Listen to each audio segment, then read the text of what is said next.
At ito ang sinusolusyonan ngayon ng ating Panginoon para sa atin at para sa mga tagasunod niya noon. Ano sinabi niya sa ating unang pagbasa sa mga Israelita?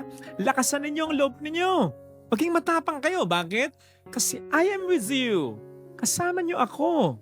Nasabi natin kanina na kahit sinasabi sa atin ng mga taong tunay na nagmamalasakit sa atin, kasama mo ako kapatid, suportado kita, tutulungan kita. Still, that is not enough.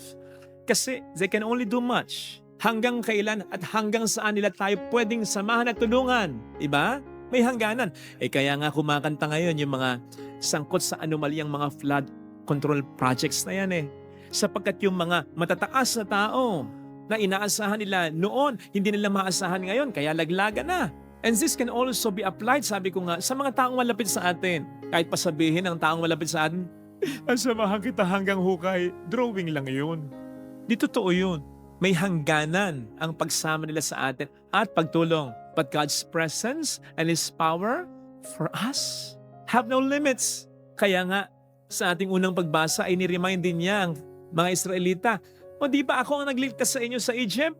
Noon pa man kasama niyo na ako, hindi ko kayo iniwan. Na para bang sinasabi rin niya sa kanila, si Abraham wala na pero nandito pa rin ako. Si Moises wala na pero nandito pa rin ako. Yung mga pinadala kong tao para tulungan kayo, wala na.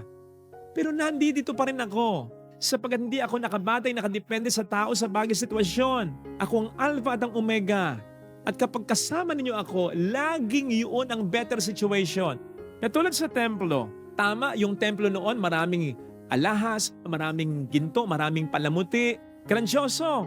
Pero kung saan nandoon ang presensya ng Panginoon, yun ang mas magandang sitwasyon, mas magandang kalalagayan, mas magandang pagkakataon.